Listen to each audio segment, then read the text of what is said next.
Fala, gurias! Sejam todas muito bem-vindas, muito bem-vindos, muito bem-vindos a mais um episódio do nosso podcast, da nossa série Diário de uma Mãe Descabelada, que também está disponível lá no YouTube, né, no canal Fala Ariane. Quem também quiser me seguir no Instagram é @aarianemoreira ou @falariane_. Me procurem lá, porque, como vocês sabem, essa série nasceu de stories que eu fazia no Instagram e que as pessoas sugeriram que virasse podcast, por isso eu tô aqui, então, falando e devaneando sobre as coisas que me interessam e que talvez sejam experiências compartilhadas com outras pessoas que estejam aí do outro lado.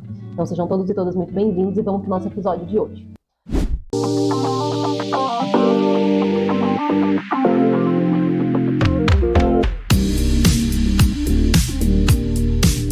Hoje a gente está começando um novo quadro, né? Como eu já prometi para vocês em vários outros episódios.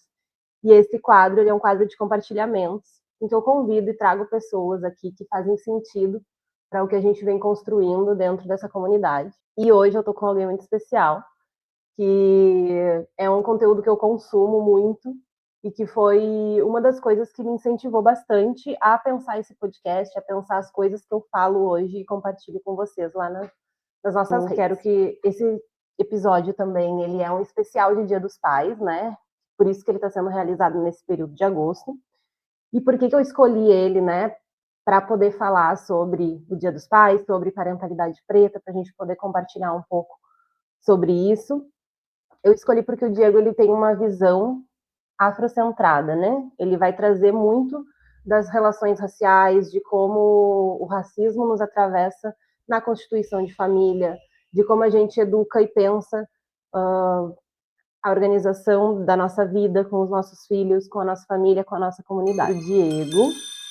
Diego, seja muito bem-vindo ao Diário de uma Mãe Descabelada. É um prazer e uma satisfação poder compartilhar esse momento contigo. Espero que os nossos ouvintes também compreendam, né, depois de toda a conversa que a gente vai ter aqui, o sentido que tem tu estar aqui hoje, tu estar aqui para falar dessa temática. Obrigado. Obrigado por me receber aqui, é um prazer, né? Eu acho muito bacana quando, a partir de uma interação que a gente tem nas redes sociais, a gente consegue levar para outro lugar, e eu fico muito feliz com o convite. Para mim é um reconhecimento gigante já estar aqui conversando.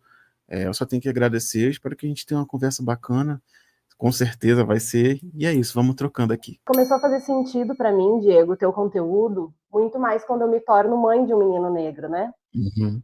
Quando eu me torno mãe de um menino negro, que algumas coisas sobre masculinidades, principalmente, foram se reconstituindo dentro de mim. Para tu saber um pouco do que eu gostaria que a gente conversasse, eu venho de uma formação bastante feminista, assim, né? Feminismo negro, de várias coisas, depois fui descobrindo as relações étnico-raciais. Então, assim, inevitavelmente, as relações com os homens elas foram construídas a partir de uma certa ótica. Filha de mãe solo, né? Então, também esse episódio sobre paternidade, sobre a ideia de paternidade, né, que a gente vive na sociedade ocidental, tem a ver com isso. Eu sou filha de mãe solo, mas eu fui criada numa comunidade, né? Eu sou nascida e criada numa comunidade de terreiro. Uhum. E lá tinham outros pais, tinham outras famílias e a gente era criado meio que tudo junto ali. Então, essa figura do pai na família nuclear, eu não vou dizer que não fez parte da minha construção, mas foi feita de um outro lugar. Então, eu retomo isso a partir de quando eu começo a te ouvir dentro do parentalidade. Então, se tu pudesse apresentar pra gente, dizer, né, o que tu é, quem é o Diego, como é que tu chegou, né, nas questões que tu aborda no parentalidade. Tem alguma novidade, alguma coisa específica que tu gostaria que a gente soubesse que eu não trouxe na tua apresentação? Bom, é basicamente isso, né? O Parentalidade Preta, como você bem falou, ele é um ecossistema multimídia, né? Como eu gosto de dizer. Existe muita coisa lá dentro, né? Desde o núcleo duro do conteúdo, que é o podcast, passa pelas redes sociais, onde eu tento trabalhar a divulgação desses conteúdos, e também mantenho ali um sistema de consulta autônomo que ele responde ali as mensagens e as pessoas conseguem achar os conteúdos dos podcasts. Enfim, se entrar com alguma questão que queira aprofundar em um episódio, isso tudo está mapeado, e aí mais para frente a gente pode falar até um pouco disso. Mas eu acho muito importante quando você fala exatamente essa questão, né? O que vai acontecer, e aí acho que é a pergunta central para adentrar o conteúdo do Parentalidade Preta. O que vai acontecer quando uma mulher negra, uma mulher preta, tem um filho preto, né? Porque a gente entende muito bem, e isso é longe de preconceito, que à medida que a carreira, ou melhor, a trilha profissional da mulher vai aumentando, vai progredindo, e a gente vai indo para a academia, vai se qualificando, vão se acabando a quantidade de homens negros nesse entorno. Isso é um fato, até por conta do acesso de algumas ações que vão trazendo essa mulher para dentro do ambiente acadêmico e vão tirando o homem desse local. Bom, isso é um Uhum. fato. E aí, quando a gente vai ascendendo, eu vou colocar aqui entre muitas aspas, quando a gente vai ascendendo intelectualmente, a gente vai tendo contato com algumas outras construções. Aí vem o que você falou, pô, eu venho de uma vivência onde eu tive contato com feminismo negro e tal. E é muito tranquilo disso acontecer em ambientes acadêmicos, porque a gente está falando de elevação intelectual e de criação de novas subjetividades.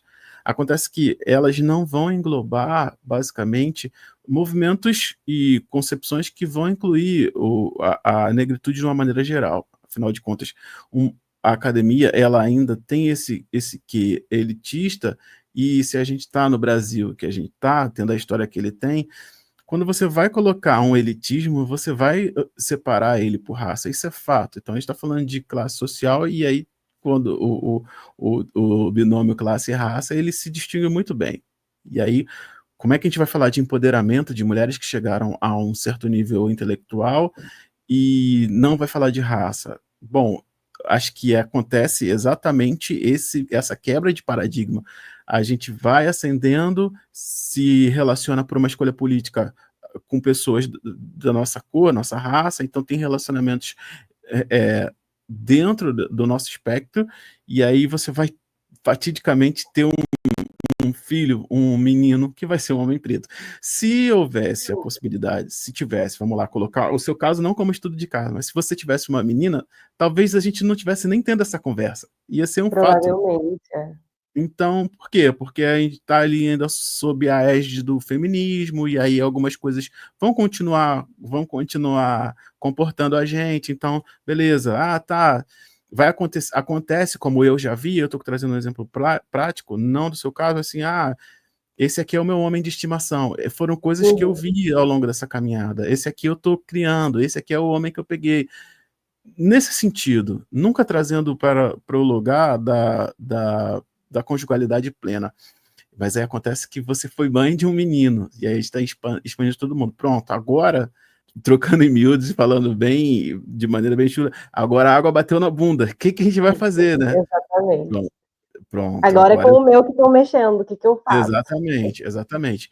E aí, de repente, até como a Lélia Gonzalez fala, de repente o seu filho já não cabe mais nas reuniões, porque ele é um agressor em potencial, criado por aquele paradigma. É óbvio que a gente está falando de um feminismo que é um pouco mais ortodoxo, não Isso. radical, mas um pouco ortodoxo. A gente está falando de um ambiente que veio a partir de um ambiente acadêmico que teve suas construções ali. Então, agora, qual é o lugar do seu filho nisso aqui, na sua realidade? Pronto. É nesse local que o parentalidade preta entra. Por quê? Felizmente ou infelizmente, a gente está tendo meninos. E não tem ninguém, de maneira propositiva, trazendo uma perspectiva para eles dentro das coisas que a gente considera certo. Então, existem muitas premissas muito interessantes e muito boas dentro de vários movimentos. E aí a gente pode falar de epistemologias, mas alguma dessas epistemologias, elas não contemplam o seu filho. E aí a gente vai fazer o Uhum. quê com ele, né? E aí nessa hora a gente tem que ter alguém é, fazendo alguma coisa para não deixar que ele daqui a alguns anos caia num grupo de Discord que vai incitar ações red pill, que vá colocar valores machistas, que alguém de maneira consciente, ou um coletivo, ou um grupo de maneira consciente, fala assim, não, beleza, somos pessoas negras, o que nos une é a raça. Por isso que a raça veio antes de gênero e antes de classe, porque Uhum. aconteceu tudo, entendi tudo, é, classe, raça, gênero, blá, blá, blá, blá, mas pariu um menino preto. A ordem foi subvertida. Então, o que a gente vai fazer com ele? Parentalidade preta nasce nesse local de criar perspectivas, criar referências de maneira comunitária e responsável para que a gente possa criar os nossos meninos de uma maneira saudável, né? Falando de Uhum. masculinidade. Não adianta eu chegar aqui e falar para homens feitos, se eu não estou criando perspectivas para o futuro. Como é que vai ser o debate sobre masculinidade quando o meu filho sair da infância? É isso que a gente está construindo. E porque lá no grupo que se formou a partir da faculdade, lá quando a gente ascendeu intelectualmente, essas discussões elas são praticamente banidas, elas são praticamente Uhum. proibidas. Afinal de contas, o foco não é o homem negro. Então, já que o foco lá não é, que façamos aqui de maneira responsável, comunitária, partindo de trocas como essa que a gente está provendo agora, entendendo que somos dois lados de uma mesma moeda e que a Uhum. gente está construindo algo juntos, né? Por isso que a nossa troca aqui faz sentido, por isso que eu preciso muito aprender com as coisas que as mães de meninos trazem, eu enquanto pai de um menino negro. Então eu preciso Uhum. nessa construção coletiva. Não é diferente de alguns outros locais, um homem aqui sentado fazendo aula de masculinidade. Não. A gente está aprendendo agora. Tanto que a base do conteúdo Parentalidade Preta é troca. Eu nunca abro um microfone aqui para falar eu acho, eu penso, eu vejo, eu vejo. E toda vez que eu faço algo sozinho é trazendo referências de outras pessoas que criaram coisas. Então, nunca é sob o ponto de vista do Diego a respeito da masculinidade. Seria muito em si mesmado e seria muito repetindo os Uhum. padrões do que vem sendo feito. Pô, calma aí.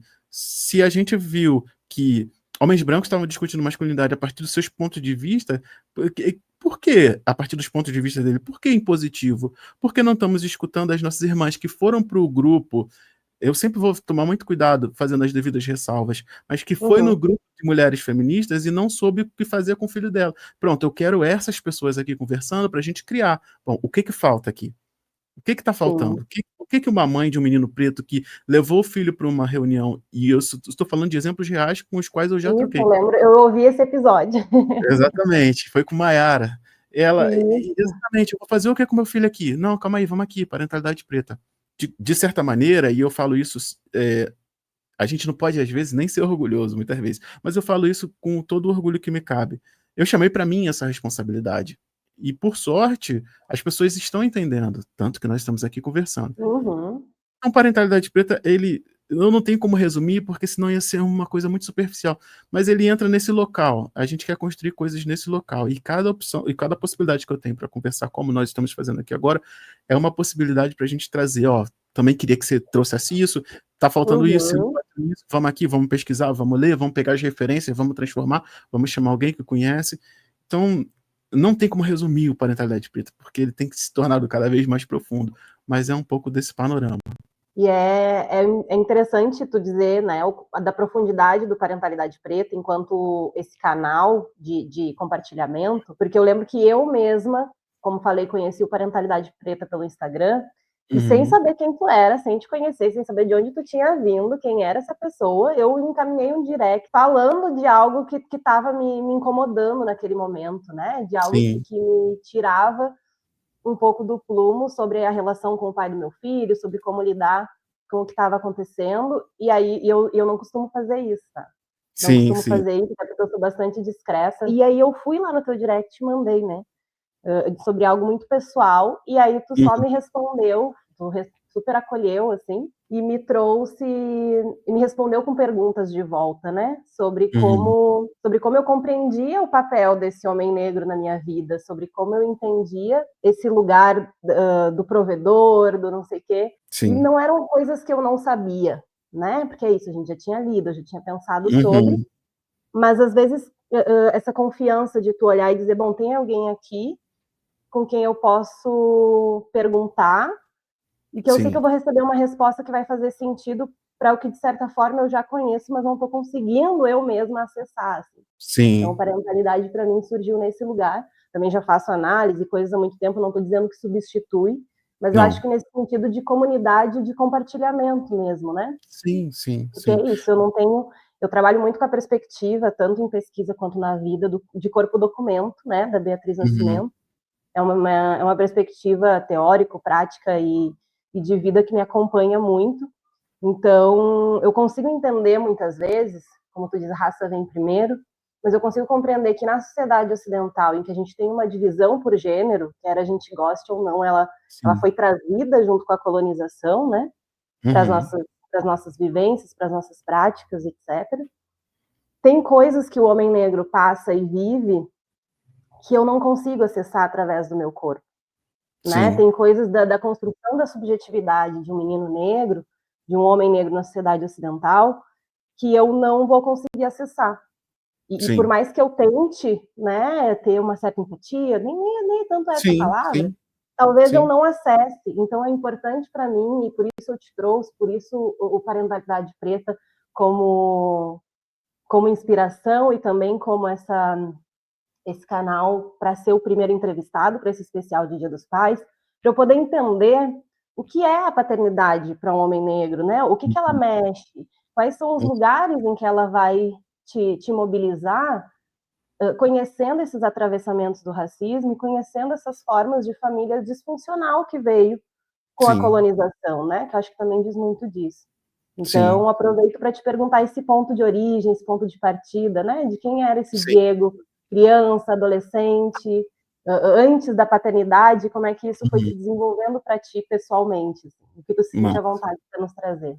Claro, não, sem problema. Bom, eu gosto muito quando eu vou falar da minha origem, né? É, como todo brasileiro que tem a pele negra, eu venho de uma origem humilde, né? Exceto algumas raras exceções. Eu venho de origem humilde, venho de comunidade, isso é um fato. É, uma família que não consegue rastrear a sua origem até uma segunda geração, então bisavós mesmos eu não tenho contato. Tive contato com a minha avó, a minha avó paterna, meu avô paterno, eu não tive contato porque era um homem negro e ele cumpriu a estatística de ter morrido talvez antes do tempo, então quando eu nasci ele já era falecido, né? A família do meu pai é uma família extensa, meu pai foi o caçula, então para você ter uma noção, assim, eu gosto muito de situar isso, para você ter uma noção, o meu pai, ele foi amamentado pela irmã que teve filho junto dele, para você ter noção.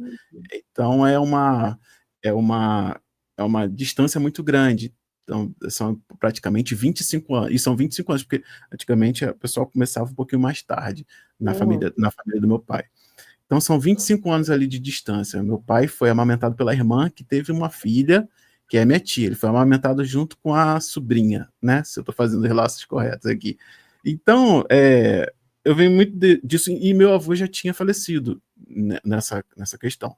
Era um homem negro, minha avó paterna de ascendência portuguesa, como o Brasil sempre fez. A família da minha mãe também era um pouco assim, meu avô capixaba, minha avó do interior do Rio ali, e eu venho de uma família que não consegue rastrear suas origens até um certo ponto, né? Então eu Uhum.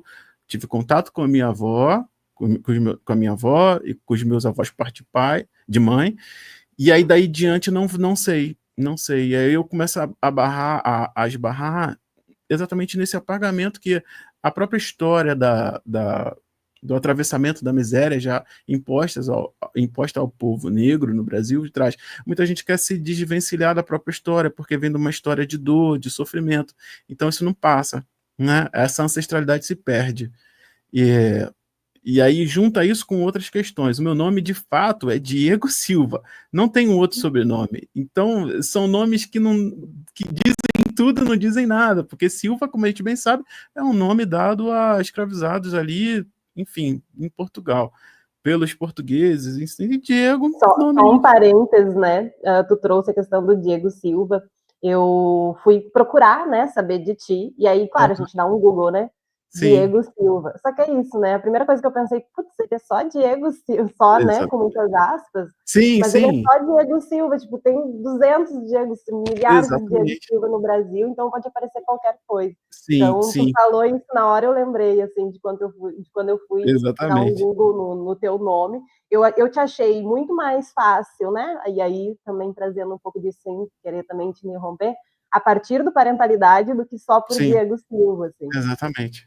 É o que a música diz, né? Aquela música antiga, era só mais um Silva. Então é bem Sim. por aí. Então, assim, dando um salto, né? Eu não consigo rastrear a minha origem de fato, também não tem interesse, para mim é o que está posto, né? Mas a partir do que eu vivo. Eu fui criança nos anos 90, acho que isso é importante se colocar, porque anos 90, para quem foi criança ali, não foi muito fácil. Não por questões, até por questões financeiras, é claro, porque a gente teve muita instabilidade econômica, mas porque era muita informação, muita coisa, não tinha internet, mas tinha muita coisa errada também. Enfim, eu venho dessa origem, e aí, para mim, eu sempre fui muito descolado de questões familiares, assim, justamente por atravessamentos familiares, enfim, muitas coisas. A minha adolescência, ela foi uma adolescência, talvez não tenha sido uma adolescência que eu digo normal, porque desde muito cedo eu recebi a pressão dos meus pais para dar certo, né? Esse dar certo na vida. Então eu não fui um adolescente típico de fazer besteira e tal, eu sempre fui muito medroso e era estudar e eu me coloquei nesse local de cobrança. Hoje, por sorte, eu colho os frutos disso, mas foi muita pressão e isso custou relações. E isso sempre isso vem refletir na minha paternidade. Mas eu tive muito essa pressão de quem veio dessa época de dar certo, né? Talvez as gerações que venham depois, eu não sei precisar, já não receberam essa pressão, mas a gente veio de um país que estava se recuperando financeiramente, então tinha muito essa questão assim, pô, você tem que dar certo, você tem que Uhum. estudar, para romper com isso aqui, você vai ter que estudar, não sei o que e tal, tal. Então eu acabei comprando essa ideia, né? Estudei muito, muito, muito, por sorte, e ali por pressão, eu não vou nem dizer que só por sorte, por pressão, consegui me formar e fiz escola técnica, depois fiz um concurso público, hoje sou funcionário público já há bastante tempo, né? Já passei da metade da minha carreira, porque eu comecei cedo no funcionalismo público, então isso foi à custa de muita pressão. E isso custa relações, né?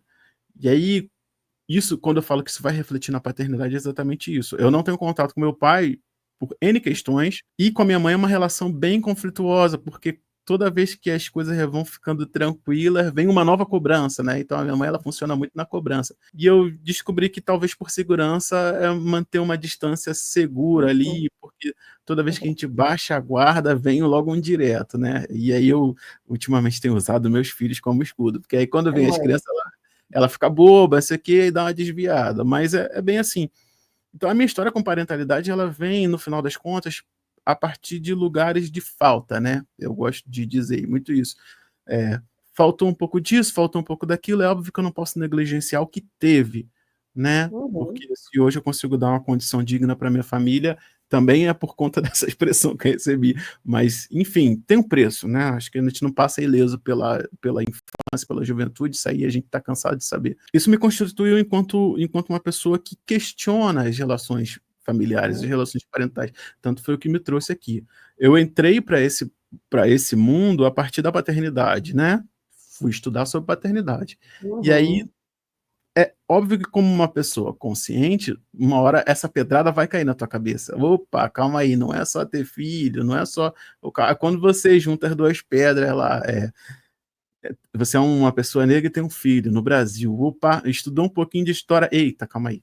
Agora o bicho vai pegar. E aí é nesse local que eu comecei a aprofundar os estudos, né? Me qualifiquei enquanto educador parental, justamente para tratar de questões familiares, né? Fiz a qualificação, não me intitulei, eu me qualifiquei de fato. E aí cá estamos nós, no final das contas. Interessante tu trazer isso, assim, porque eu falei isso uma vez no meu podcast também e em Sim, coisas. Eu estudei para ser mãe, né? Eu estudei muito para sim. conseguir me tornar, né, mãe. Não que isso tenha, assim, resolvido todos os problemas, porque na Muito pelo prática a contrário. coisa foge bastante do que a teoria ensina pra Sim, gente, mas sim, me tornou consciente do que eu poderia encontrar. sim. E eu ouvi também numa entrevista tua anterior, tu disse, né, acho que foi em 2024, no Mandela Pod, em que tu diz, né, que é militante do parto humanizado, contou um pouco da história, Sim, tu e da tua esposa, sim. para o nascimento do Benjamin, né? Esquecemos Uhum, aqui, não esqueci de falar, mas vou trazer, né? Benjamin, Aurora, filhos de Diego, Tatiana, a sim. esposa, tu sempre traz eles bastante nas tuas produções, porque eu acho Uhum, importante, né? O quanto que isso sim. te constitui. E aí eu fiquei pensando sobre isso, assim, sobre essa coisa da gente ter estudado né, para poder compreender também um pouco das Sim. nossas faltas, das nossas coisas, e trazer isso para o que a gente quer construir, né, de fato. Uhum. E aí Sim. eu queria aproveitar então e dizer, né, dentro dessa escolha, tanto profissional quanto de vida, que tu trouxe pra gente, dessa trajetória que tu está construindo, de onde é que veio, né, a frase "veja a luz em homens escuros"? Ah, sim. Essa é uma cara, essa frase ela não tem como a gente dizer que é do nada, assim. Eu vou levar para vários contextos aqui, mas, Uhum, ela condensa muito bem o que eu proponho fazer, né. Eh, Ela vai para dentro e para fora de todas as questões que eu trabalho no Parentalidade Preta, né. Quando eu faço esse chamado para ver luz em homens escuros, a gente vai desde a cor da pele, porque é marcador inicial para a produção do Parentalidade Preta, já está no nome da iniciativa, e também para essa ausência de conhecimento, essa ausência de cuidado consigo mesmo, essa ausência de si, dentro de si, né. Então quando a gente vai falar: "Veja a luz em homens escuros", é porque às vezes a pessoa ela tá num local que ela talvez tenha se botado e precisa que alguém vá lá e acenda essa vela, né. Tanto que um símbolo do Parentalidade Preta para mim é a vela, que é exatamente isso, é aquilo ali que vai ficar e não vai se apagar, e se você colocar em outro lugar vai crescer, e se você não cuidar, pode se apagar de fato. Então, quando eu convido as pessoas para ver luz em homens escuros, é dar essa chance, ou então entender esse chamado que você ouviu quando teve um menino. Eu falo assim: "Agora eu preciso olhar para cá". Não dá só para ser mais o alvo da minha crítica, não dá mais só para ser o meu uhum, objeto de estudo, não dá para eu teorizar basicamente em cima disso, porque a gente está falando de um ciclo que vai se intelectualizar, vai falar da gente, mas não vai falar com a gente. Então, é, é muito importante que a gente transforme essa empatia em prática. E como é que faz uhum, isso? A gente vai usar essa premissa que eu proponho no Parentalidade Preta, é entender que aquela pessoa ali, ela pode construir coisas com você, ela pode te ensinar, ela pode aprender, né. E aí trazendo para um contexto mais espiritual também, é é fazer esse chamamento. Ora, nós estamos aqui falando de uma ancestralidade, e aí vamos colocar num espectro reduzido, mas eu acho que ele não pode ser negligenciado. Como é que a gente vai para um terreiro falar com o uhum, preto velho e a gente não considera os homens que estão no nosso lado, sabe? Então é exatamente. basicamente isso. Por que não? Se a gente pensa na espiritualidade tal qual a gente acredita, se o sagrado está em todo mundo, por que que ele não está aqui no homem que está do seu lado, só está lá no terreiro? Ora, se o sagrado está em todo lugar, eu tenho que encontrar sacralidade naquele que está do meu lado também. Então eu tenho que ver luz nele também, nesse homem escuro também. Por quê? Qual é a diferença que um homem negro que está comigo tem para um preto velho? De repente é só tempo, né? Se a gente acredita tal qual a gente acredita em religiosidade e ancestralidade. Talvez seja só tempo, talvez a gente esteja aqui aprendendo para mais tarde ensinar. Então, é como a própria espiritualidade diz, é circular, né? Pode ser o seu filho, pode ser esse preto velho, Exato. e a gente está trabalhando nisso. Então, como é que você não vai ver luz nele? Como é que você não vai ver luz em homens escuros? Como é que você não vai ver luz naquele homem ali? E pensar, pô, é obrigação minha, enquanto pessoa, e aí eu digo pessoa, não homem ou mulher, Isso. ser empático. Porque eu sei que tem alguma coisa ali dentro, tem uma pessoa ali. Então, parte dessa premissa. Eu não quis ser objetivo, porque é uma construção muito subjetiva. Então, Isso. esse chamamento ele é muito subjetivo mesmo e é profundo. É uma das coisas, eu vou dizer para você assim, sem modéstia, é uma das coisas mais legais que eu já fiz, de verdade. Eu gosto muito dessa frase, porque essa frase ela me relembra, aí pessoalmente como ela me toca, né? Ela me Uhum, relembra desse, desse, desses homens escuros que circulam, né, na minha vida, assim, exatamente. e que eu nunca não, né? Mas que eu não Sim, parava para olhar para eles, e aí a partir da questão racial, né? E sim. não necessariamente do sofrimento, porque eu acho que isso também é uma coisa que a gente bate bastante Sim, sim, quando sim. fala sobre. a própria construção da minha pesquisa, eu sofri muito no início, porque eu estava construindo ela a partir da mortalidade materna, do aborto, da hipersexualização de meninas negras, e eu Sim. sofria muito para escrever sobre isso. E aí, quando eu tive a sorte assim, de ter cruzado com muitas pessoas negras na academia, que fez eu ter esse ponto de virada de dizer, nossa, mas é só isso que a gente tem, né, para oferecer. Porque, Sim. bem ou mal, era o que dava Ibope, né? É o que dá Sim. Ibope quando a gente está numa estrutura branca que quer nos ver sangrando, que goza em nos ver Exatamente. sangrando. Então, Exatamente. quando eu faço essa virada de pensar, não, eu quero entender como que a gente sobrevive, e passei a perceber como que as mulheres negras se organizavam dentro do terreiro para manter, né, os nossos filhos vivos. E aí eu via que, por exemplo, eu não trouxe isso na dissertação e estou trazendo mais agora, assim, eu vi as minhas tias acenderem, isso que tu tá trazendo, né, acenderem vela para Ogum, para quando os meninos saíam para o baile voltarem inteiros sem encontrar com a polícia, né? Aquela coisa Exatamente. eu via essas práticas, né, da tia fazer um ebó porque o fulano está sem emprego. E aí essas coisas foram me mobilizando a entender que, bom, tem alguma coisa aqui que é produzida no meu território que garante a nossa sobrevivência. E Sim. que está muito voltada para a vivência desses meninos também, Sim. né? E aí isso foi bem antes do meu filho e tal. E aí, obviamente, quando eu tenho esse ponto de virada, é quando eu compreendo que, bom, talvez ser um pai preto na sociedade em que a gente vive pode fazer com que as coisas deixem a gente muito mais. Se para nós que nos tornamos mãe, né, acaba trazendo uma. É outra vida, literalmente, né? Tu Sim, imagina sim, para um homem negro que não tem muitas vezes onde se apoiar, né? Não, sim. não tem uma referência, não tem. E entra em desespero e foge, né?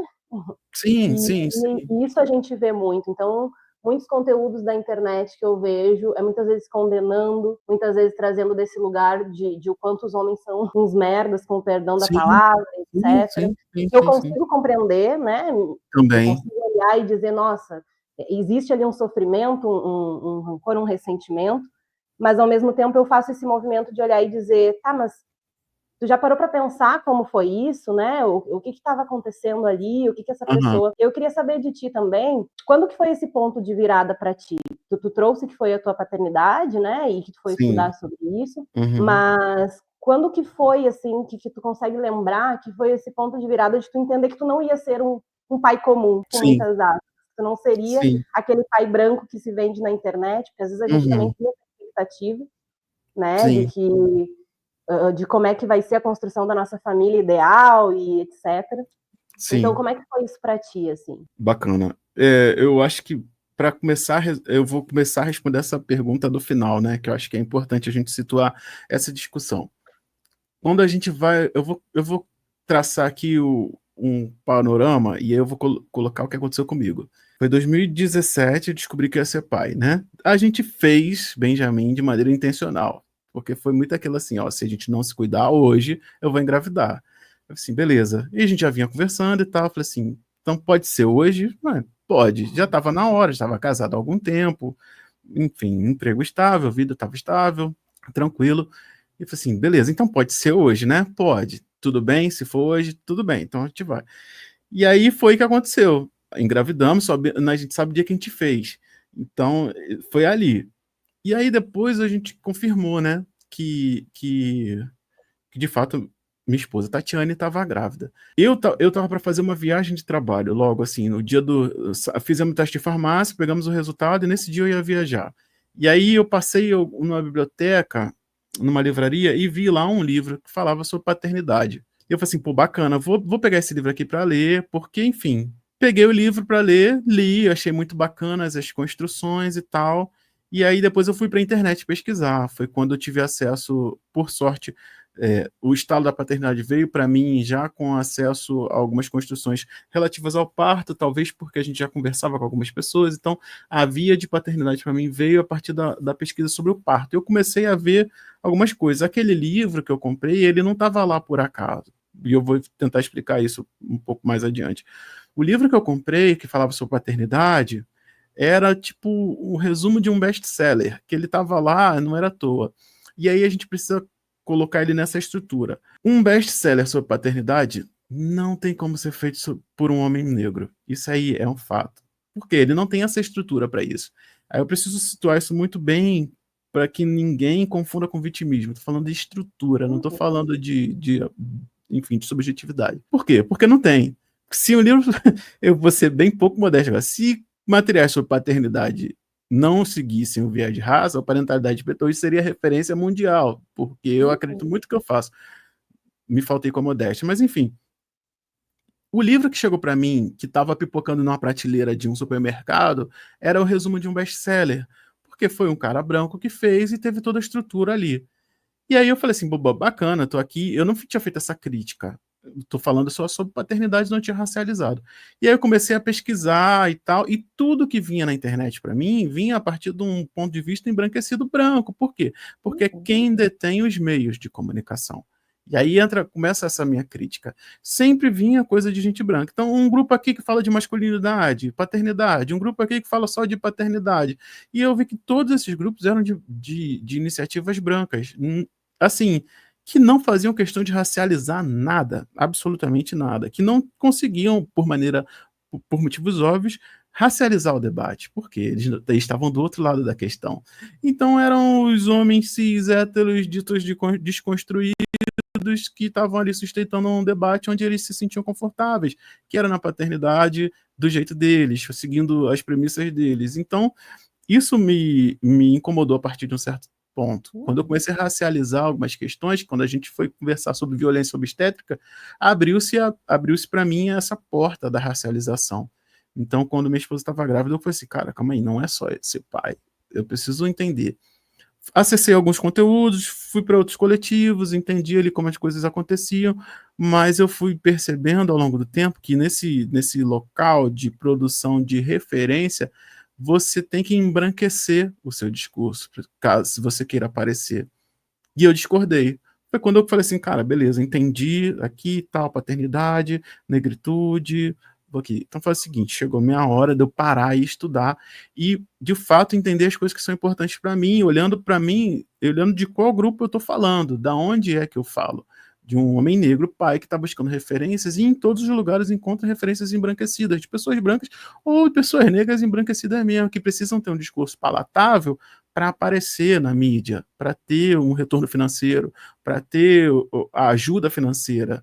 Então eu falei assim, cara, nada disso combina comigo, porque vai falar, vai falar, vai falar, e vai acabar sempre no desculpa por ser homem, desculpa por ser pai, desculpa por fazer tudo errado, eu não presto para nada.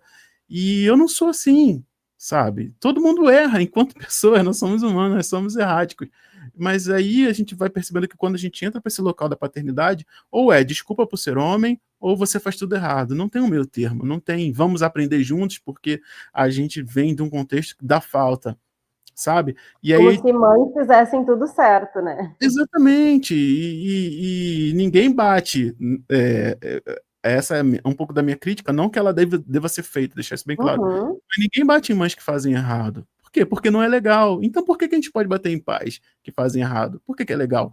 Beleza, que tem todo a herança do patriarcado em Uhum. privilégio e tal, mas beleza. E essas pessoas que estão aqui sem ter referência, tentando acertar, e todas as vezes que ela tem uma dúvida, elas são execradas. A gente vai fazer o quê? Então eu tive que estudar.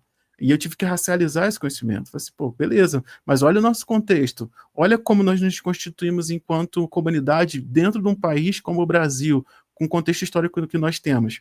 Será que dá realmente só para a gente chegar lá e bater? Só chamar esse cara de incompetente? Só chegar para um cara que não conheceu a geração anterior da família dele, que não viu o avô dele sendo avô, falar que ele não Uhum. que ele é incompetente? Não, calma aí.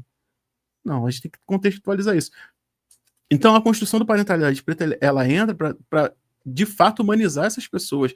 Pô, a gente discute sobre humanização aqui e ali, a gente humaniza os nossos, a gente faz com que as nossas ciências humanizem as pessoas, a gente vai entender os nossos movimentos, vai entender que nós somos errados, que nós somos errando, mas na hora que é para ser humano, na sua constituição mais básica, que vai para a parentalidade, se você erra, você é jogado para um outro lugar. Que lugar? O comparado ao homem branco, que teve aí toda a estrutura para escrever livros que se tornaram best-seller e ensinando todo mundo a partir do seu ponto de vista. Não tem como eu paternar como homem branco. Eu nunca vou ter como paternar como homem branco, porque esse cara cresceu com o avô dele. Então ele já tem um modelo de paternidade que pode, se o pai dele não prestar para ser pai, ele tem, pô, mas o meu avô não fazia assim, mas o meu avô, ele passou da fase de pai, agora ele é avô, então ele pode me mimar enquanto um menino, então vou ter uma referência de paternidade boa, vou ter uma referência de masculinidade boa, porque o meu avô, está aqui, se aposentou, tem tempo, pode construir um carrinho, pode construir isso, pode construir aquilo, pode cuidar de mim, pode ficar comigo, pode me levar para fazer isso e aquilo. Opa, tem um exemplo de masculinidade aqui, mas a gente está partindo de qual princípio? Do homem branco, que estava ali, que teve. Então eu trago muito para o meu exemplo que, infelizmente, ele parece com o de muita gente, cada vez mais. Assim, cara, nós não tivemos contatos com os nossos antepassados, basicamente, 2, 3 Exatamente. gerações. Como é que eu vou entender como é que é ser um pai, um homem negro pai, se eu não tive contato? Se meu pai, para garantir que a nossa casa funcionasse, enquanto provedor, que ele teve que ser, ele não teve escolha, então ele não pode nem ser demonizado nessa posição de providência. Se ele para esse provedor, ele teve que escolher a ausência, ele teve que praticar a ausência. E depois que você se ausenta, voltar não é tão fácil assim. Então, calma aí. Eu vou esperar que ele chegue depois e fale assim, eu errei, porque isso não. Você está vivo, beleza? Então, lide aí com a sua vida, porque a minha cota até agora foi fazer com que você chegasse até aqui. Show! Tá reclamando de quê? Casa, comida e roupa lavada. Então, a gente está falando dos filhos dessa geração e a gente está demonizando esses caras que não tiveram isso. Porque, infelizmente, é coletivo, não é particular, não é só a história do Diego. A gente consegue ver e o Parentalidade Preta está aí com tanta gente porque as pessoas se identificam. Então, calma aí. O que a gente vai falar sobre esses caras? Como é que a gente vai conversar com eles? Né? Eles não podem. Inclusive o quadro, perdão, Não, inclusive pode o falar. quadro do Resenha, né, é Sim. um dos únicos, e aí depois, né, eu me cobrei isso agora, que eu nunca ouço. Sim. Porque eu sei que ele é cortes, né, da reunião que vocês fazem, daquele momento de acolhimento. Inclusive, Sim. depois, se puder falar um pouco sobre isso, Sim, porque sim, sim. foi também uma das coisas que eu mais indiquei, foi o grupo que vocês fazem uma sexta-feira no mês, né? Isso, a última sexta-feira, isso. Indiquei para o pai do meu filho, indiquei para outras pessoas, sempre que eu posso eu Aham. compartilho. Justamente, e eu nunca escutei, tá? Nunca escutei o Resenha, mas Sim. eu consigo imaginar que naquele momento, naquele encontro, esses compartilhamentos eles se espelham, né? Essa coisa Exatamente. da gente ter essa experiência compartilhada, ela se espelha, essas angústias que daí eu falo vocês, mas que eu Sim. entendo que raça é como um todo, mas que vocês, homens pretos, e aí eu pontuo muito que é na sociedade ocidental, porque é como a gente Sim. vive aqui, né, a partir Exatamente. desse histórico da colonização, que é algo que também, às vezes, as pessoas não têm tanta consciência sobre, e que a gente Exatamente. faz sem perceber. Né? Eu Sim. mesma, por muito tempo, e até hoje, de vez em quando, então eu tenho que estar o tempo todo pensando sobre isso. Eu acho que Uhum. também compreender, tu traz ali que família preta é resistência, né? Sim. E eu lembro que a primeira vez que eu li isso no teu blog era. Eu fiquei incomodada porque eu estudei família por muito tempo, e muito a partir da família nuclear, porque é aquilo que a gente trouxe, né? Da questão Sim. da intelectualização e tal. Então foi muito a partir da família nuclear, o papel social do casamento, aquilo tudo me incomodava. Só que Uhum. eu insisti, né? A insistência é um negócio. Eu disse, não, mas tem alguma coisa aqui que ele está falando, porque Sim. é isso que eu te falei, né? Eu tinha uma vivência, os meus primos, os meus irmãos, enfim, os meus tios, né? A minha mãe, até onde eu me lembro, era a única mãe solo da família. Porque a Uhum. minha avó teve só 2 mulheres, o resto era tudo menino, de 13 filhos, o resto era tudo menino, tudo tio. Sim. Aí alguns, enfim, faleceram, morreram pelo que é aquela história, né? Uma Uhum. família da reciclagem. Então, é isso, assim. E eu sempre vi eles ali. Eles até podiam não performar a paternidade que a gente vê hoje, mas eles Sim. estavam ali, né? Até hoje Sim. estão. Os meus primos, os meus irmãos, eu vejo eles existindo enquanto pais, e aí eu penso, e essa estatística das mães solo, ela é muito preocupante. A Uhum. gente tem que sim falar sobre isso e pensar sobre, Muito. mas muitas vezes eu olho para minha realidade e a narrativa não é só essa, né? A Sim. narrativa, ela tem outro contexto, e mesmo as mães solos da minha comunidade, tem uma avó, tem uma tia, tem um compartilhamento da educação daquela criança, e eu acho que é algo que a gente Uhum. tem que botar mais luz, mais foco, de Sim, dizer, olha, isso aqui existe, vamos sim, tentar manter e construir mais a partir disso. sim, Então, quando tu fala dessa família preta como resistência, e aí eu consigo deslocar ela da família nuclear, né, sempre. não tirando a importância do pai e da mãe na criação desses filhos, Uhum. mas pensando nisso que tu traz ali, né, de equilibrar trabalho, cuidado, Sim, porque eu sim. penso que uma das principais coisas que o patriarcado faz com a subjetividade do homem negro, e aí tu pode me corrigir se eu estiver errado e trazer uma contribuição, é esse lugar do provedor, né? Sim. Porque tu tem que ser o homem provedor e a Uhum. mulher fica em casa cuidando das crianças. E isso é muito pesado numa sociedade em que não te permite Sim, de fazer fato, isso, né? de Então tu tem fato. que estar o tempo todo lutando contra uma estrutura. Fora que tu Sim. tira dessa mulher, dessa mãe, dessa pessoa, uma das coisas que a torna uma IA, né, como eu tenho estudado bastante, Uhum. que é esse lugar também de prover o seu filho, né, tanto materialmente quanto emocionalmente. Então, as nossas construções familiares que africanas e que lá no terreiro eu via, na minha comunidade eu via, elas não performam a família como a gente vê, Como a né, gente como ideal cobra, da sociedade. inclusive. E aí eu queria que tu trouxesse também um pouco de como tu pensa sobre isso, Sim, para a gente poder ir avançando, né, sim, nessas questões familiares. E aí já te trago a pergunta do que é um pai dentro ma dentro dessa lógica que a gente pensou aqui. aham, O que é um pai, né? O que ele é ali nesse espaço? massa. Bom, eu queria retomar alguns pontos que você falou aqui, que eu acho que eles vão responder muitos pontos dessa pergunta, né.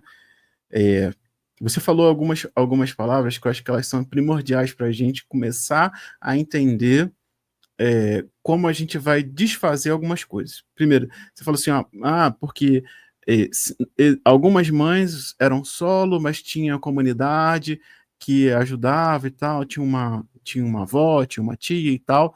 Então, eu acho que é importante, isso não vai remediar nenhuma falta que um pai faz na criação de um filho e nenhuma sobrecarga que a ausência dele vai gerar na criação. Hum, Mas esse modelo nuclear de criação, de família, foi criado a partir justamente dessa ocidentalização. E aí você falou muito bem, do patriarcado.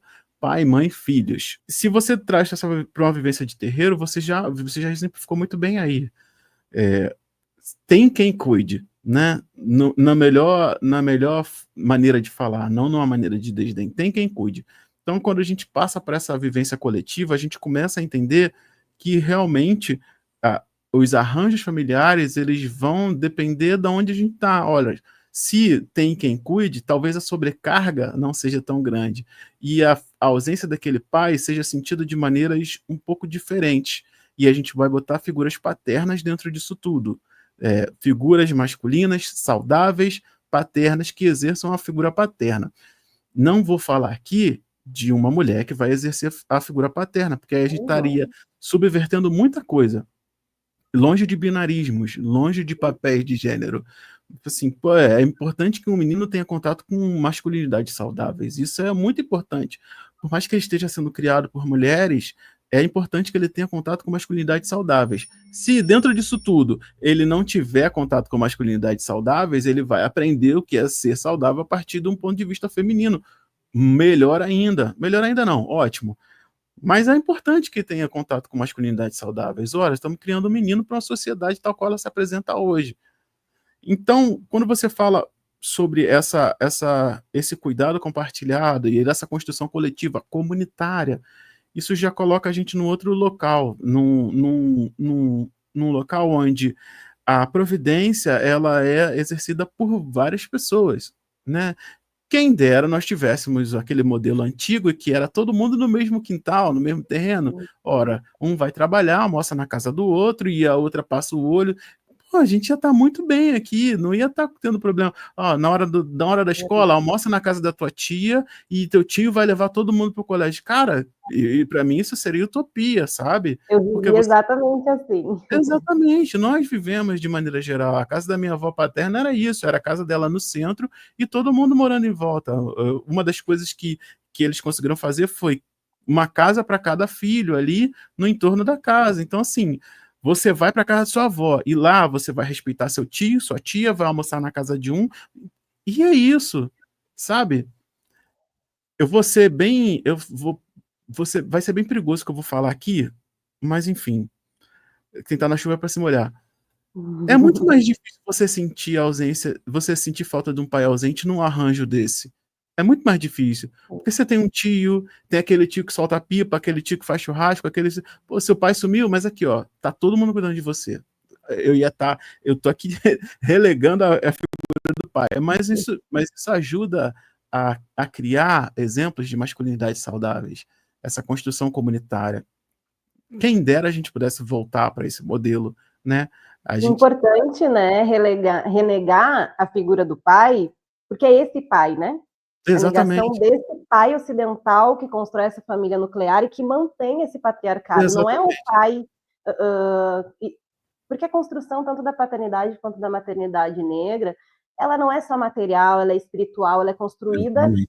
antes dessa criança ser concebida. Eu acredito muito nisso, né? Exatamente, eu também. Então, o pai que a gente está renegando aqui, só para te dar também uma tranquilidade daqui um pouco, de poder falar mais abertamente, é esse pai, né? Sim, Esse pai sim, do esse provedor do patriarcado. exatamente, esse modelo patriarcal ocidental. Porque se você for falar em algumas culturas, principalmente africanas e originárias, a figura do pai, ela é, entre muitas aspas, esvaziada. Por quê? São sociedades matrilineares em que quem exerce essa figura paterna, digamos assim, tal qual a gente vê aqui no Ocidente, é o tio, porque é filho da mesma mãe e está aqui cuidando dos filhos da irmã. Então, o, o trabalho da paternidade nem é dado para o pai, de fato, é para os tios que Uhum, estão ali, ó. As crianças são da comunidade, então é o tio que, como eu estava falando, é o tio que faz isso, que faz aquilo, sabe, estuda, o que trabalha, enfim. Eu acho que eu consegui me fazer entender. uhum, Então, a gente precisa entender que, infelizmente, a gente está passando por essa crise da parentalidade nesse jeito, porque a gente não está tendo mais vivências comunitárias. Eu não estou aqui passando pano para homens que abandonam, mas estou falando que uhum, a gente se verticalizou com as construções de prédios, a gente saiu dessa vivência comunitária. Então, quando a gente busca a comunidade para fazer com que a gente crie nossas crianças, um pouco disso é, inclusive, aliviado. Esse é um ponto. E aí a gente volta para a pergunta que você fez: o que é ser um pai? Como definir essa paternidade? Eu odeio de verdade essa pergunta e eu acho muito bom que você tenha feito, porque ela é muito restritiva, né? Não, uhum, não acho que seja uma pergunta desacertada, não. É porque é um gatilho muito, muito bom. O que é ser um pai como? Aonde? Quando? Sabe? Eu uhum, acho que é muito importante. Porque existem milhares de modelos de paternidade. E uma família que tem dois pais? O que é ser um pai numa uhum, família que tem dois pais?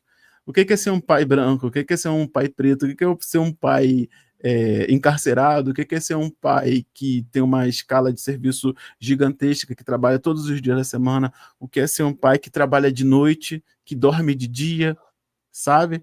Então, como eu gosto de responder perguntas com perguntas, o que é ser um pai dentro dessas condições? Eu acho que é muito complicado e é uma armadilha muito, muito boa do Ocidente, essa definição. Tanto que no próprio Parentalidade Preta você nunca vai ver um post como ser pai é. uhum, Eu acho um erro. Eu nunca fiz. E não foi por acaso, não foi de maneira propositiva. Porque imagina o seguinte,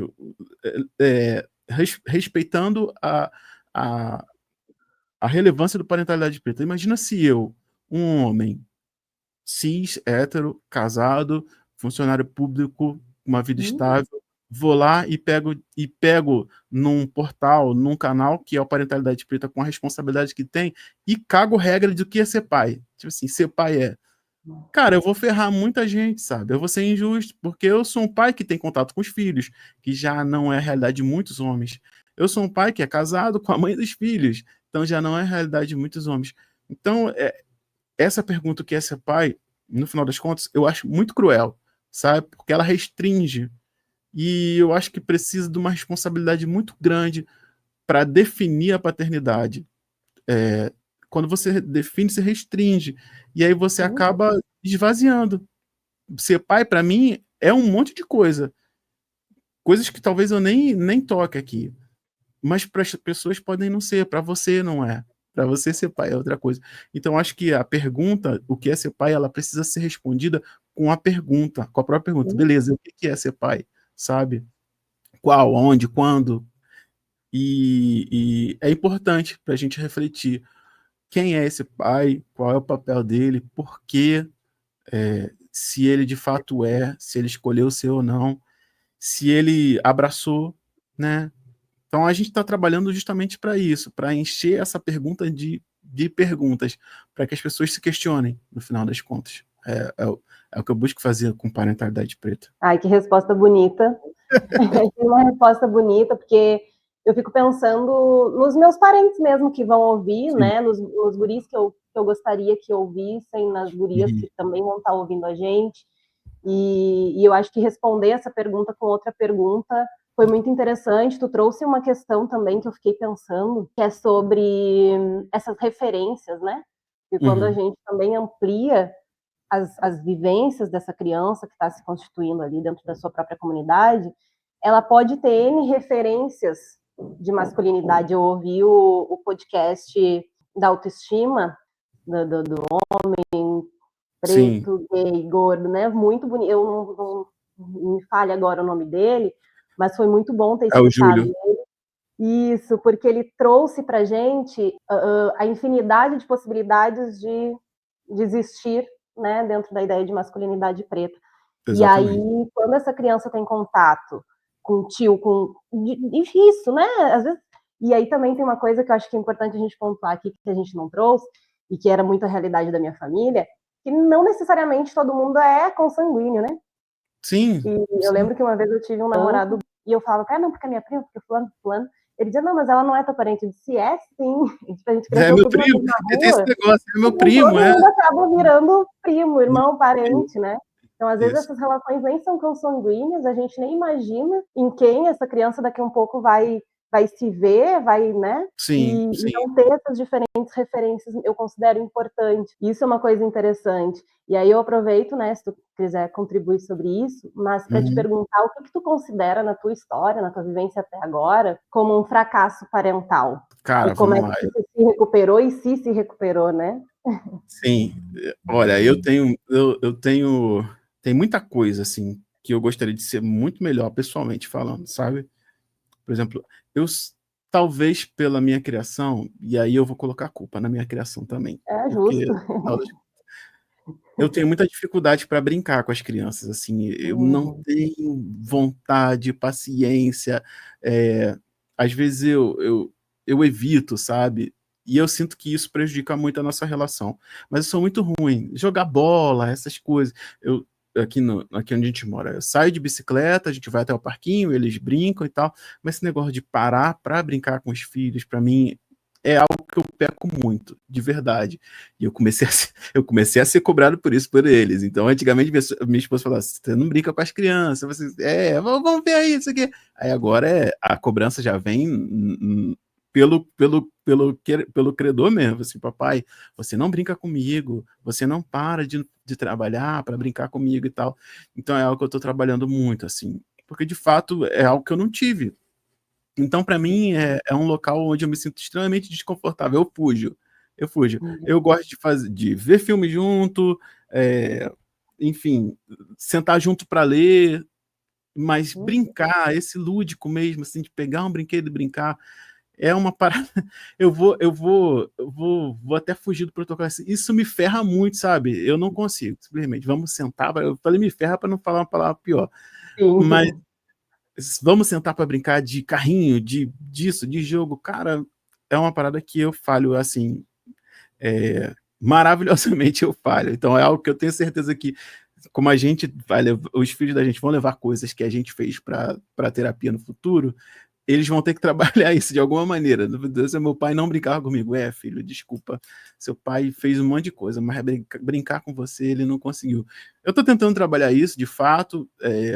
Também estou acolhendo isso em mim, porque se eu tenho essa dificuldade é algo que eu preciso ser trabalhado, mas hoje a minha maior dificuldade é essa, assim, ter esse interesse em brincar com as crianças. Respondendo essa sua pergunta, eu queria voltar no outro ponto que você trouxe aqui, da nossa conversa anterior, porque eu acho muito, muito bacana, e até mexe com muita lembrança minha, né? Essa questão dessa vida em comunidade, em família, né? Eu fico realmente muito saudoso quando fala sobre isso, porque, como eu falei, resolveria muita coisa, né? Eu vou botar um pouco do meu panorama dessa vida de quintal aí, que era bem isso que a gente estava conversando. Como a gente tinha uma vida que era em outro ritmo, as famílias elas se mantinham próximas, né? Então eu vou colocar o meu panorama. A casa da minha avó era num local, a minha tia mais velha, ela casou com o meu tio, que morava na mesma rua, então juntaram as duas famílias. E aí, essas duas famílias eram grandes, então era esse negócio que você falou do primo. Na verdade, não era primo, era filho do irmão da tia. Então, assim, tá todo mundo junto. Então, era sair de uma casa e ir para outra e tinha aquele convívio. Infelizmente, a gente perdeu muito e eu acho muito triste, sabe, enquanto sociedade, a gente ter perdido isso. Porque isso resolvia tantas questões. E eu vou falar muitas questões, de fato, assim. A família da minha avó era de terreiro. E aí, o pai do meu tio, esse que casou com a minha tia, ele era um preto velho, de fato, e ele era rezador, então tinha tudo aquilo que a gente via antigamente. Ia na casa dela, na casa dele, tinha aquele altar cheio de santos, cheio de entidade, aquilo era mágico, sabe? E a gente perdeu isso, a gente perdeu eu vou colocar entre muitas aspas, essa encantaria, porque era tudo aquilo que mantinha até as raízes, a ancestralidade, a história da família junto. Então eram duas famílias de terreiro que estavam ali, era Umbanda, né? Então tava ali dentro daquilo tudo, e toda aquela mágica que tinha, e se passasse mal, levava para um vô que ia lá fazer uma reza e rezar. Então eu passei por isso tudo, sabe? E eu sinto muito, é uma das coisas que eu sinto, que meus filhos não vão nem saber vislumbrar o que é isso, essas imagens que a gente traz na cabeça da gente, do quarto da avó cheio de santo. Isso aí é uma coisa que, para mim, acabou, sabe? Acabou para gerações que vêm, inclusive agora, porque a gente vai se apartando dessa construção comunitária. Vai para muito além do quintal, é o que eu queria dizer, né? Isso mexe em várias instâncias. Por isso que eu acredito nessa parentalidade coletiva, ainda que eu consiga só trabalhar ela no digital, né? Como a gente estava falando. Um post que gera uma discussão, que gera acolhimento, que gera mudança de paradigma. É nisso que eu acredito. Então, eu queria só voltar nesse ponto do coletivo para trazer um pouco dessa visão minha. Agora a gente pode continuar. Não, e é muito bom lembrar disso, sim, porque é uma angústia que eu também tenho, né? É uma Uhum. angústia que eu também tenho de olhar e dizer, nossa, eu queria que meu filho. E aí eu passo muito tempo da minha vida, eu passo mesmo, assim, Uhum. tentando reconstruir isso para ele de alguma forma, né? De uma maneira mais adaptada, e muitas Sim. vezes indo, e aí já estou compartilhando, né, questões particulares, mas muitas vezes também mudando o foco do que eu almejava na vida antes dele chegar, né? Sim, sim. É isso, universitária, Uhum. nunca tinha visto um mundo diferente do que era a minha comunidade, tudo Sim. na minha comunidade era considerado pobre, né? Porque Uhum. aí essas memórias que a gente tem que hoje fazem sentido, por muito tempo, e ainda né? São Sim. considerados pobres, são Sim. considerados vulneráveis, né? E Exatamente. são, em certa medida, né? Porque Sim. existe uma negação do Estado com as periferias, com a Uhum. gente viveu a enchente aqui há pouquíssimo tempo, muitos terreiros aqui da minha comunidade demoraram, ainda estão se reconstruindo sem apoio Sim. nenhum do Estado ou de qualquer coletivo, e esses quartinhos de santo, essas coisas que são dentro de casa, que fazem parte do nosso cotidiano. A minha Uhum. tia sempre conta essa história, né, de que a minha bisavó jogava o búzio e eu e meu primo ficava brincando nos pés dela ali quando ela tinha Uhum. cliente. E eu queria muito que meu filho pudesse ter essa vivência. Mas É. ele tem outras, né? E aí, Sim. só que eu passo muito tempo tentando reconstruir de alguma forma isso. E aí, que bom que tu trouxe, porque uma das coisas que eu me dedico é nos contar, né? É nos Uhum. contar. Que ele possa imaginar isso de alguma Sim. maneira, né? O meu Sim, filho, sim. além dele ser brasileiro, ele também tem origem beninense, né? O pai Uhum. dele é do Benin. E a gente, quando a gente está conversando sobre as nossas vivências de infância, a gente encontra muitas similaridades, né? Dessa Sim. vida comunitária que tu trouxe. o que reforça ainda mais essa origem africana de Sim. como a gente constrói a nossa família, de como a gente constrói as nossas vivências. E aí eu queria também aproveitar, porque como fica muito no campo do passado, todas essas nossas formas de construção de família, de coletividade, são muito do passado. Eu queria te perguntar se tu trouxe um pouco disso, trazendo a questão da internet, dessa construção ali, Sim. mas como é que tu imagina isso, assim, pensando num futuro, sem estar Uhum. vinculado à vulnerabilidade? Porque, por exemplo, eu particularmente, quanto mais eu ascendo socialmente, e aí, como a gente falou com muitas aspas, Uhum. eu desejo morar em lugares que tenham mais estrutura, né? Que não Sim. sejam atingidos pelas águas da enchente. Que eu Sim. possa ir num parquinho que os brinquedos não estão quebrados, que eu Sim. possa, sabe, que o meu filho não corra o risco de sair na rua e tomar um tiro, ou ser Sim. cooptado de alguma forma pelo tráfico, né? Uhum. E não que isso não vá acontecer em bairros. Aqui em Porto Alegre a gente tem o Moinhos de Vento, que é um bairro que eu adoro, eu fui criada lá Sim. porque eu estudei lá há muito tempo, então eu vivia nesse limbo entre morar na periferia e estudar no bairro dos ricos, né? Que minha mãe Sim, trabalhava sim, por lá. sim. Então, esse desejo também, ele fica tão distante, porque eu brinco com o meu companheiro, que o meu sonho era comprar um terreno gigante, num bairro com muita estrutura, levar a Sim, Dinda, o fulano, o cicrano, a minha mãe, tudo para morar ali. Só que a gente exatamente. sabe que isso, dentro da nossa realidade do possível, pelo menos para mim, ainda é um sonho, talvez Sim. chegue, mas ainda não está dentro do possível, assim. E como é que tu imagina isso, assim, pensando no futuro, pensando nos nossos filhos, em como eles podem constituir essa forma de viver o mundo, né? Sim, cara, eu acho que você falou Essa umas não coisas. estava no roteiro. Não, não, eu tô super tranquilo, porque eu acho que é a construção lógica do que a gente está conversando aqui. É porque realmente é um assunto que eu penso, né? Eu moro em Natal agora, né? Então Uhum. eu vim pro Nordeste já para ficar um pouco mais próximo da família da minha esposa, porque é a família que tem mais gente.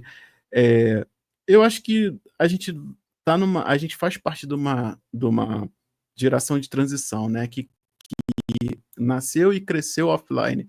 Então, acreditou muito numa, numa comunicação diferente. Só que a gente não pode também correr o risco de se trancar nessa construção nossa, de se juntar para conversar. Então, eu penso muito que a gente não vai conseguir correr dessa construção digital online. E eu invisto muito nela, né? Talvez no lugar errado, que é uma rede social de imagens, como eu sempre questiono Uhum. no Instagram, mas é onde a pessoa chega. O que eu sempre busco é fazer com que a pessoa, quando ela senta, pega o telefone, abre e vá lá no Parentalidade Preta, ela consiga, pelo um momento que seja, se sentir em comunidade de alguma forma. Ver que alguém também pensa como ela, que também acolheu uma dor dela, que ali existe um propósito para a conversa. Toda vez que eu abro um post, que eu publico um post, eu estou ali colocando uma cadeira na mesa para a pessoa chegar ali e ler, entender, conversar, falar, sentir que foi lida, as pessoas que estão ali no entorno se entenderam, elas se entenderam, ela entendeu o que ela quis dizer, ela respeitou a diferença, tanto que eu gasto muito tempo mediando algumas conversas, justamente para isso, porque eu preciso manter a segurança do local, e eu sempre cobro muito das pessoas, a segurança desse local não depende só de mim. Então, se você não quer conversar dessa forma, só não fica por aqui, porque a gente está tentando. E aí é nesse lugar que eu volto para a sua pergunta. Cara, se a gente não vai ter o analógico, vai ter que ser no digital. Se a gente não tem offline, vai ter que ser online. O que não dá, eu acredito, é que não dá para a gente passar mais uma geração sem ter como conversar. Porque a gente está vendo o mal que isso fez. A gente está vendo o mal que isso fez. A gente se fechou em bolhas. A gente se Uhum. fechou em locais que vão ali simplesmente incentivar a nossa visão. Não vai ter gente ali para discordar, não vai ter um cara que fala assim, porra, e agora que você teve um filho? O que você vai fazer? Sabe? Não vai ter uma mãe falando assim, beleza, mas eu ainda tô só. O que você vai fazer? Sabe? Eu Então, recebi uma pergunta dessa numa palestra que eu dei, sim, e a moça me perguntou, ela disse, tá, mas eu não tenho ninguém, e aí? exatamente. E aí, Eu sabe? falei, aí? É. Então, eu acredito e vou continuar acreditando muito nesse local da conversa, ainda que seja nos comentários de um post. Porque no final do dia, quando a gente está exausto, que a criança dormiu, que fala assim, cara, vou me alienar um pouquinho aqui, ou então vou tentar entender alguma coisa aqui. Você vai abrir lá, vai ter uma conversa que vai conversar com alguma coisa que você está passando, que vai ter, ou então vai ter um episódio que você vai do podcast e fala assim, caramba, nunca pensei nisso. Bacana. Vou mudar minha ideia aqui, vou deixar isso fermentar dentro de mim. Pô, nunca tinha pensado por esse ponto. A minha intenção é que isso seja feito com uma pessoa que entende todo esse arcabouço que a gente traz enquanto construção pessoal, tudo isso que a gente veio conversando aqui, que vem do quintal para cá, sabe? Então é muito disso e requer muita responsabilidade, tanto que eu falo assim, eu assumi essa responsabilidade de maneira consciente, e tenho me qualificado, estudado, pensado e trocado principalmente, para que isso se mantenha, para que não fique um conteúdo em si mesmado, para que não seja o ponto de vista do Diego. E aí eu retomo o que eu falei antes. A maioria, todas as construções que eu tenho, que não são simplesmente leituras ou o compartilhamento de algum conceito, são baseadas em trocas, porque eu não quero formar nada a partir do meu ponto de vista. Eu quero apresentar pontos de vista, como você está fazendo aqui agora, como a gente está fazendo aqui agora. Ó, tem aqui esses pontos de vista. Eu não quero te convencer de que o homem negro não abandona. Estou falando aqui a partir do meu ponto de vista, sabe? Ó, quem não abandona pode estar fazendo isso aqui. De repente seja Uhum. uma coisa que fala, eu não vou, você tem que mudar o seu discurso de que o homem negro não muda não, fica aí, mas ó, no dia que essa chave virar, no dia que você tiver um menino, eu vou continuar aqui. Aí você pode voltar lá no episódio 1, volta aqui, você vai ver, opa, esse cara não estava só fazendo conteúdo Red Pill, não era só falando sobre machismo. Olha o que esse cara tá falando. Pô, é embasado, ele não tirou informação da nuvem, ele, sabe? Então é isso. E Eu lembrei, Diego, do que tu falou, do que a gente estava conversando no off antes, uhum, sobre a superficialidade, muitas vezes, que fica a discussão, né?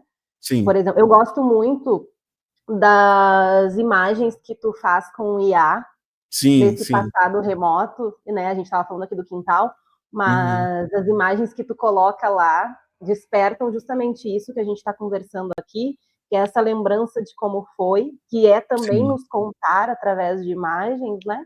Uhum, E não de uma distância lá do tempo anterior à colonização, mas de algo sim, que existe aqui do nosso lado, em comunidades que são consideradas vulneráveis, então ninguém olha para lá. sim. E então eu gosto muito disso, é que é isso, né? Quando tu diz que é multimídia, é multimídia mesmo, tem É multimídia podcast, mesmo. tem imagem Exatamente. criada para a gente relembrar, Sim. tem entrevista, tem encontros, Uhum. e o parentalidade me inspira muito nesse sentido. E quando tu Bom, diz que é tudo embasado, pode ser sim que sejam vozes da cabeça do Diego, isso não tem problema, mas não as tem. vozes da cabeça do Diego, elas ecoam a partir de algo, né? Tanto Sim, da vivência quanto do que é lido. E aí, então, eu gostaria de te perguntar sobre o projeto do Fanon, que tu lançou agora por sim. último, que Nossa. eu ouvi, gostei muito, indiquei, passei, porque ele é tão denso, que eu tive Sim. que ouvir algumas vezes. Tem muita coisa que eu não peguei, provavelmente eu vou ouvir de novo em outro momento. Aham. A ideia E eu é já essa. ouvi falar de Fanon de diferentes óticas, de diferentes lugares. Bom, sabe, né? A academia Sim, sim, utiliza o Fanon de muitas formas. sim, E mas eu fico impressionada com o que tu consegue fazer, trazendo contexto histórico, sim, trazendo e vinculando essas coisas com a existência do Fanon enquanto um homem preto, assim. Então, eu sim, queria que tu sim. trouxesse um pouco desse projeto, como é que foi construir ele, também Massa. para a gente trazer um pouco mais do teu trabalho, porque eu quero muito que as pessoas conheçam É muitas verdade. para que Pô, a gente cara, também consiga se vincular em comunidade como tu trouxe, né? sim, sim, de fato. Bom, esse projeto do Fanon, de fato, é um projeto, né? É, ele nasce para mim de uma necessidade, né? Eu tenho no Parentalidade Preta, eu tenho um projeto a médio prazo, não é a longo prazo. Eu tenho um plano a médio prazo, é abordar algumas figuras que eu considero importantes para minha formação intelectual, né? Então, eu já fiz isso com o Sheikh Anta Diop, antigamente, Uhum. num outro especial, que é um egiptólogo muito famoso, para quem não conhece. E aí eu queria falar de Francis Fanon, porque também calhou com o centenário do nascimento dele. Esse projeto ele vem sendo gestado há 1 ano já, né, eu comecei a pesquisar ano passado, já, de fato, quando ele fez 1 ano, ele foi para o ar, quando ele fez o 99º aniversário de nascimento, eu falei: "Não, agora eu vou me dedicar a esse projeto". Então, por que que ele existe, na verdade? Porque a gente sempre ouve falar de Fanon, todo mundo tem uma citação de Fanon, principalmente quando você vai ascendendo academicamente, e agora também com o ativismo digital e com os movimentos, Uhum. sempre vai se falando de Fanon, que Fanon disse, Fanon falou, e isso me incomodou sempre, assim, porque como eu fiz a crítica, todo mundo tem um Fanon para chamar de seu, né? Mas calma aí, quem é Francis Fanon? Vamos fazer aqui. E como eu gosto muito de série documental, eu gosto muito de documentário, eu falei assim, não, eu quero fazer um documentário aqui que traga esse Fanon de fato, o que ele foi, o que ele fez, que traga o que tem escrito a respeito dele e que contextualize. Não para entregar todo o conhecimento, para que se situasse, ó, Francis Fanon foi esse cara aqui. Ele disse isso e, principalmente, ele não disse um monte de coisa que tem sido dita aqui. Então, vamos tomar cuidado, porque o Francis Fanon ele entra muito nessa discussão sobre masculinidade. Mas esse é um ponto dentro da construção dele enquanto pensador. É, as discussões sobre masculinidade foram tiradas de uma visão dele dentro disso tudo. Ele foi um ativista que levou o ativismo muito a sério. E ele escreveu sobre masculinidade, e nem é o ponto principal de todo o ativismo dele. Então, quando as pessoas acabam baseando o Fanon para fazer toda uma construção de masculinidade negra, eu acho que eles também esvaziam. Seria ótimo, ia ser muito bom para mim eu pegar aqui, ó, Francis Fanon falou, e ia ser muito confortável. Só que isso me gerou incômodo, porque isso abre margem também para fazer algo que eu acho perigoso, que é concentrar isso em uma pessoa só, em uma figura só, em uma construção só. Você vai ver 15% da produção dele foi falando sobre masculinidade negra. Então, como é que a gente está falando dele como referência para isso? Eu vou remarcar novamente, seria muito confortável para mim, mas tem muita gente que fala sobre isso também. Mas a crítica dele foi a respeito de como a colonização criou essa imagem do negro de maneira geral, e ele, por ser homem negro, falou. Então, quando eu faço o especial, quando eu faço e eu concebo o especial do Fanon, é justamente para a gente entender a influência do colonialismo, da colonização, de como o homem negro e como a negritude é vista para construir esse paradigma da masculinidade preta. Então, é para dentro e para fora. Então, tipo, é mais uma crítica colonial a como o negro, de maneira geral, não só o homem, como o negro, de maneira geral, é visto na sociedade, para dali tirar uma parte para falar da masculinidade, como é que a gente é visto enquanto pessoas negras, em onde a gente está, do que para falar de masculinidade. Então eu precisava criar muito isso a partir da negação. Tipo, isso não é Fanon, isso aqui é. De maneira até pouco humilde, assim, beleza. Tanto que eu falei, já que todo mundo está falando de Fanon, vamos falar o que tem que ser dito. E aí foi onde essa série foi. E é óbvio que ela não é simplesmente um postulado acadêmico que vai falar sobre a vida de Fanon.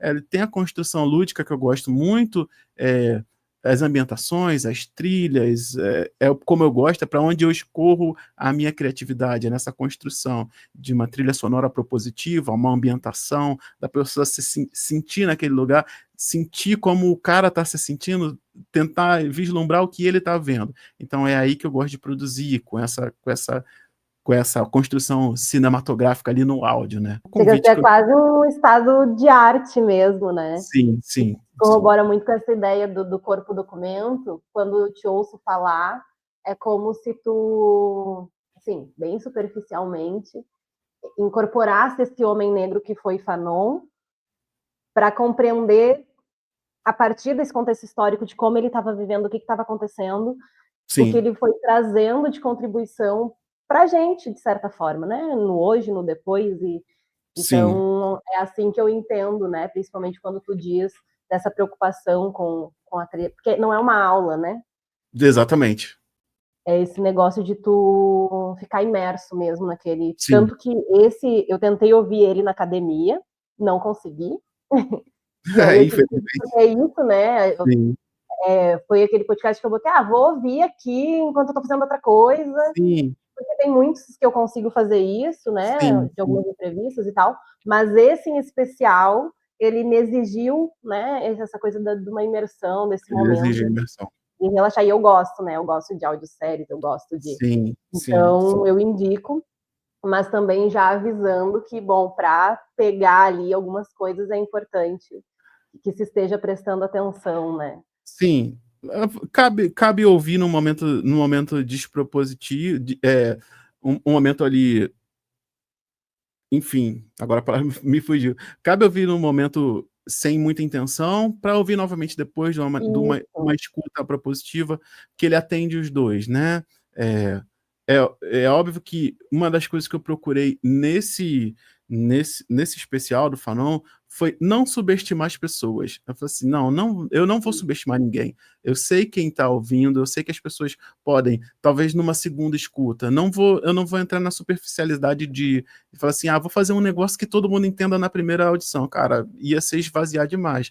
Então, assim, dá para ouvir, sentir, porque eu procuro muito fazer com que a pessoa sinta o que tá sendo dito ali. Dá para ouvir, sentir e ouvir uma segunda vez e fazer umas anotações, Eu fiz ele para impactar de uma maneira na primeira audição e impactar de outra maneira na segunda e numa terceira. Tanto que acho que eu já ouvi umas 4, 5 vezes cada episódio ali, e eu tendo escrito e depois tendo ouvido, assim, caramba, fui eu que escrevi isso aqui? isso, Então, imagino. então é muito bacana, assim, dá para ouvir na esteira, mas sabendo que depois vai querer ouvir novamente, Isso. e ouvir no trânsito, depois vai ouvir, vai anotar, enfim, dá Eu para ia te ouvir. perguntar isso, se tu costuma se ouvir, né? Não, Ou se tu costuma retomar os teus podcasts em algum momento.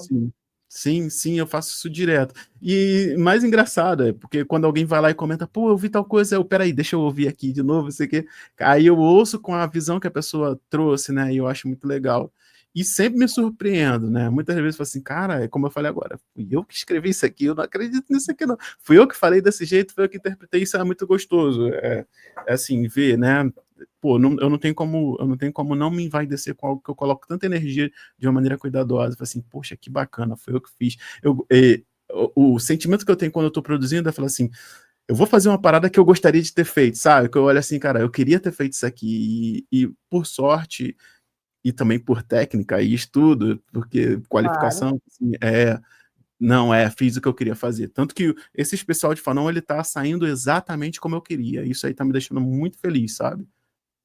Isso exige coragem também, assim, né? A gente Sim. já está se encaminhando para o final. Eu, por mim, a gente Uhum. ficava aqui conversando horrores, mas isso também, e aí pensando a carreira, essa construção da parentalidade, o podcast Sim, em si, que é onde tu coloca mais energia, eu imagino, sim, fato.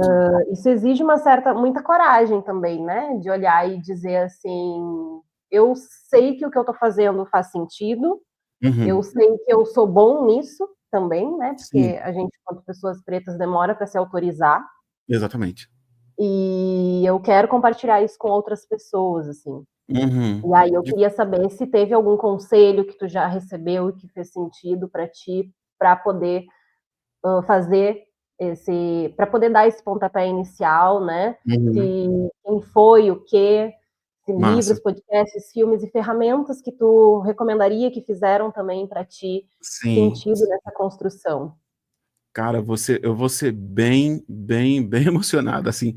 porque para mim, como eu sempre deixo claro, eu recebo muito apoio da minha família para fazer, né? Minha esposa e meus filhos. Então, eu sempre consultei minha esposa, no sentido de falar assim, pô, eu quero empreitar isso aqui. Você consegue bancar? Porque uma vez que ela não tá fazendo aqui comigo, ela tá segurando as pontas para que eu faça. Então, eu sempre busco ver se faz sentido. Então, quando ela falou assim, não, vai, faz, que eu acho que vai, que você leva jeito, eu acho que você faz bem e tal. Então, para mim foi um incentivo, assim, sem hipocrisia. Foi um incentivo, o maior incentivo. Ela falou assim, não, faz.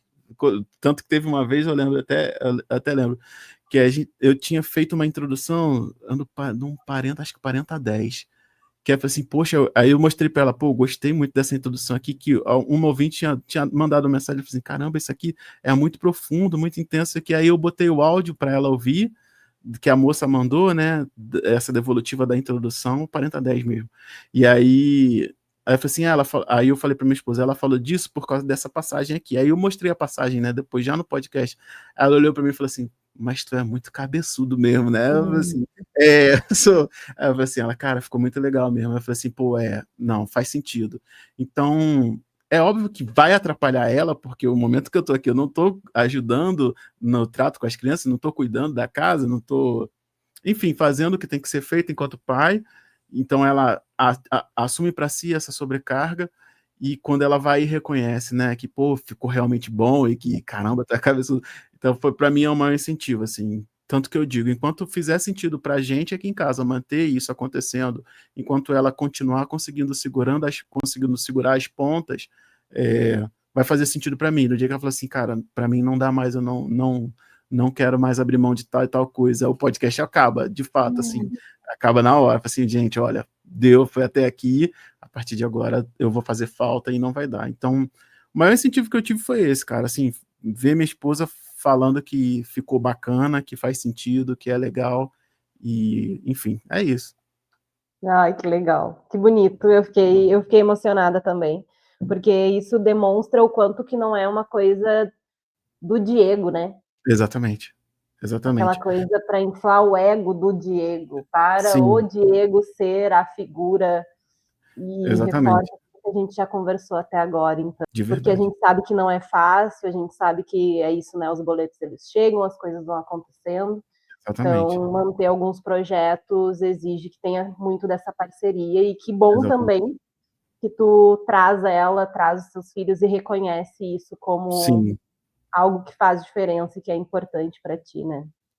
de fato, de fato. Não faria sentido se não fosse dessa forma, para mim, pelo menos. E essas recomendações, assim, algumas Mas, coisas que tu traz lá, mas o que tu recomendaria, sei lá, para alguém que te ouviu aqui, não conhece parentalidade, sim, está querendo se sim. aprofundar, rever sua forma de paternidade, rever sua parentalidade? Cara, muito bom, muito bacana. Assim, eu sempre fico muito reticente em sugerir pessoas, porque eu sempre vou esquecer alguém. Então eu não gosto de ser injusto nessas referências. Então eu não vou sugerir pessoas. Uhum. Esse é um primeiro ponto. Mas eu vou sugerir algumas literaturas que eu acho muito importantes, né? Para quem está ali planejando ter filho, eu recomendo demais que leia, que conheça as obras do Dr. Amos Wilson, né? De repente, depois a gente pode tentar deixar aqui nos comentários e tal, as Isso. obras do Dr. Amos Wilson, principalmente o Despertando o Gênio Natural da Criança Preta. Esse é um livro muito bom, porque ele vai falar de todas as fases de uma criança preta, desde a gravidez até o final da primeira infância ali, vai dando dicas do que fazer, e aí ele traz exatamente isso, falando de negritude, das potências da criança preta, das potências de uma família preta, qualquer que seja a configuração, para fazer com que essa criança seja potencializada dentro da construção que a gente acredita para a infância preta aqui no Ocidente, né? Então, Despertando o Gênio Natural da Criança Preta, do Dr. Amos Wilson, que é um psicólogo americano, muito bom mesmo. É um livro que, para mim, fala muito. Se a pessoa quiser começar a entender um pouco dessa construção, eu não vou nem pegar aqui, porque senão eu vou gastar muito tempo. Tem o livro da coleção Sankofa, é o volume 1. Deixa eu ver se ele tá fácil aqui para eu mostrar a capa, só um minutinho. Tá. Tá fácil, que eu vou deixar, talvez fique refletida, não sei. É esse aqui. Deixa eu ver se eu pego Dá um para ver. legal. A Matriz matriz Africana do Mundo. Esse livro é muito bom, porque ele vai dar uma passada. Meus livros eles sempre ficam assim, muito, muito marcados. Aí, deixa eu botar aqui. Muito marcados, porque eu vou lá pegando tudo. Esse livro, A Matriz Africana do Mundo, volume 1 da coleção Sankofa, ele dá uma pincelada em tudo que eu acho importante em conceitos para entender um pouco da história, afrocentricidade, panafricanismo, tudo que eu acho que é importante quando a gente vai falar de um pensamento negro. É uma iniciativa da Elisa Larcan, que foi esposa que é viúva do Abdias Nascimento, e aqui tem muitos conceitos muito importantes aglutinados. Esse livro ele abre aqui para você saber o que vai pesquisar para além dele. Vai falar de tudo que eu considero importante, acho que foi o primeiro livro que eu li há muito tempo que traz um pouco desse caminho, de onde ir, né? Fala muito sobre história e cultura, mas para falar um pouco para contextualizar um pouco a gente, eu acho que a gente não pode deixar de falar Tornar-se Negro, de Neuza Santos Souza. Acho que é um livro basilar para quem quiser começar a construir uma identidade de fato, quem vai levar para a academia, quem não, e por um feminismo afro-latino-americano, da Lélia Gonzalez, por um feminismo afro-latino-americano, que é muito bom também, que vai situar a gente enquanto colonizados, de fato, né, a partir dessa colonização europeia que foi feita aqui na América, e vai situar a gente para, de fato, uma conversa sóbria sobre feminismo e sobre a constituição de uma sociedade que fala de igualdade, né? E para encerrar, um título que é muito bom também, Mulherismo Africana, da doutora Cleonora Hudson, que vai falar dessas construções comunitárias. Vou pegar a capa dele aqui, só um minutinho. Ali do ladinho da Aqui. Yoronke. Aqui, ó, tava do lado da Yoronke. Aqui, ó, Mulherismo Africana também, um livro ótimo da editora Nancy. Eu gosto da editora Nancy porque ela ajuda muito no pagamento, você consegue dividir muitas vezes lá, consegue comprar 60 livros de uma vez, pagar uma parcela pequena. Isso aqui não é uma publi, mas é muito bom para a gente ler, assim. Eu acho muito importante a gente manter esse hábito da leitura. Não leio tanto quanto gostaria, leio pouco por dia, tenho ali meu compromisso de ler 25 minutos e, no final das contas, isso ao médio prazo ajuda a gente bastante. É aquela brincadeira que tu faz no Instagram, né, de como acordar as crianças, só pegar um cafezinho e um livro. Então... pego um café, abro o livro, os filhos acordam na hora, mas eu consigo safar ali 25 minutos de leitura por dia. Eu, particularmente, gosto muito de leitura também. Sim. Mas eu sei que muitas pessoas têm dificuldade com leitura, têm dificuldade com algumas coisas. Então, algum filme, alguma coisa que tu acha que possa dar também essa despertada? Sim, cara, filme também. Eu sou muito ruim para falar de filme porque eu não tenho conseguido assistir muito filme hoje por conta das crianças. Ainda estão na idade que elas acordam no meio da noite, aí a gente desiste.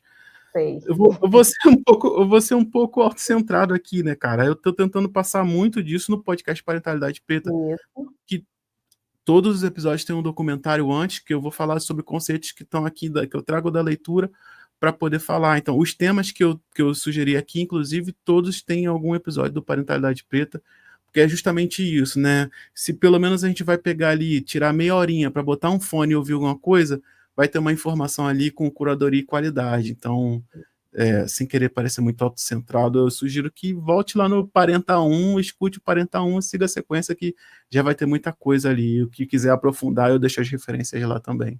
Perfeito. Eu sou suspeita, né? Então, não, sem ser autocentrado aí, mas eu sou suspeita. Eu também indico o Parentalidade, porque é isso, assim, né? Lá a gente... As entrevistas eu gosto muito, justamente dessa troca, porque a gente ouve o Diego também, mas consegue ouvir outras pessoas que fazem confluência com o pensamento que a gente trouxe. Exatamente. E aí para me despedir de ti, Diego, eu queria que tu compartilhasse, deixasse algum tipo de mensagem ou conselho, pensando essa temática que eu propus, né, do especial do Dia dos Pais. Então, eu gostaria que tu deixasse uma mensagem e depois trouxesse para a gente um pouco de como te encontrar, né? A gente falou aqui do Instagram, eu vou deixar tudo isso também disponível nas descrições, mas um pouco disso, assim, só para a gente conseguir encerrar, né, com qualidade. Sim, cara, assim, conselho, se fosse bom, a gente não dava, vendia, né? Mas se eu fosse falar para alguém que está começando a pensar na parentalidade, talvez por ter descoberto um filho, por ter descoberto uma gravidez, por ter tido acesso a um filho, ou por estar planejando, não se julgue ciente de tudo, não acha que sabe de tudo quando o assunto é ter filhos, porque isso é muito perigoso, a gente acaba se fechando em si quando a gente tem. Ouça conselhos, filtre os conselhos, esteja apto a aprender. Nem todo mundo sabe tanto quanto a gente, para mais e para menos, né? Então sempre vai ter alguém que sabe mais, sempre vai ter alguém que já passou por uma situação, pode não dar o melhor conselho, mas aprenda a filtrar, sabe? Mas principalmente, pô, não se feche para escuta. Eu acho que isso é muito ruim, sabe? Eu vou dar um exemplo aqui de vivências que eu já tive no Parentalidade Preta. Uma vez eu sugeri um livro muito bom, O Espírito da Intimidade, né? Uhum. Sim, e que ele fala muito sobre relações conjugais, relações sociais e tal. E aí eu sugeri esse livro num post lá e tal, falei um pouco sobre relações, sugeri o livro, e aí um colega não, né, um seguidor comentou assim: "Ah, a minha ex, ela sempre me sugeria para eu ler esse livro". Aí a minha vontade de responder assim: "Se você tivesse lido, não seria ex", que é que é basicamente o que eu falo, assim, pô, não acho que saiba de tudo, sempre tem conhecimento, o conhecimento é muito amplo, a gente não tem como aglutinar todo o conhecimento do universo. Então, seja sugestivo, né? Aceite sugestões, porque a gente perde a possibilidade de fazer trocas como essa, né? Afinal de contas, Uhum. você aceitou uma sugestão minha de uma mudança algum dia e hoje a gente está construindo uma troca que vai impactar pessoas e que vão construir coisas a partir disso. Então, essa conversa, o diálogo, ele abre umas portas muito bacanas, né, para a gente. Então, assim, aceite conselho, aceite sugestões, filtre, mas não acha que saiba de tudo, porque não sabe, principalmente se não teve filho ainda. Não tem como saber. Uhum. Não tem como saber. Tem uma frase que eu gosto na internet que dizia: a mãe perfeita não tem filhos. Exatamente, exatamente, é Então, isso. o pai perfeito provavelmente também não tem Não filhos. tem, não tem, exatamente. Isso aí resume. Não precisa nem falar do pai, isso aí já fala tudo. A mãe perfeita não tem filhos. Exatamente, é isso. É isso. Assim, eu sei que eu já falei pra gente encerrar, mas conversando contigo, te ouvindo, conhecendo, eu vejo que a paternidade também, ela é revolucionária, de certa forma, para a Sim, construção do homem preto, né, para sua sim, masculinidade. Então, tanto independente do gênero da criança, né, sim, eu sim. penso que exercer esse papel, assim como para as mães, né, Uhum. dá essa potência de existência para gente. Sim, com Então, certeza. obrigada por tu ter se disponibilizado, obrigada por tudo que tu trouxe, né? As palavras, elas são poderosas, né? O Uhum. encantamento pela palavra, ele é algo enfim, é imensurável, a gente não tem nem Sim, noção de onde isso vai chegar, sim, né? sim, de fato. Então, eu queria te agradecer, assim, pelo que tu trouxe, por ter se aberto também para as perguntas. Uhum. E espero que seja o início aí de uma boa confluência, vamos chamar assim, Sim, né? é. Não, eu que agradeço. Eu não vou nem dizer que é início, porque a gente já troca há tanto tempo, né? Acho que essa é a É, continuidade do que a gente já vem fazendo. A continuidade dessa afetação aí, guardadas as devidas proporções. Mas, assim, eu acho muito gratificante, né? Primeiro, assim, é desprovido de vaidade por dar importância ao que eu tento comunicar todo dia e ver que dentro de cada universo existe um universo, então a gente poderia muito bem passar como temos passado por muitas pessoas, não se tangenciado e não ter tido a oportunidade de criar coisas tão bacanas que podem se resumir a essa troca e, como você muito bem falou, as coisas que vêm a partir dela, né? De maneira muito desprovida de vaidade, assim, muito obrigado por ter dado importância ao que eu faço, é o que em certos momentos do dia, mobilizam a minha casa, é o que me indisponibiliza para minha família, então tem um significado, o preço é muito grande, de verdade. Então, por dar importância a isso, eu agradeço de verdade. E é isso, cara, assim, vamos continuar construindo coisas, vamos ver o que vai acontecer a partir daqui, que eu acho que é o mais exato. importante, as possibilidades que aparecem a partir daqui. E quem quiser continuar essas conversas, já sabe onde achar a gente, né, de verdade. É sobre isso. Então, um grande abraço, uma boa semana para todo mundo e até o próximo Diário de Mamãe Descabelada. Beijão, gente!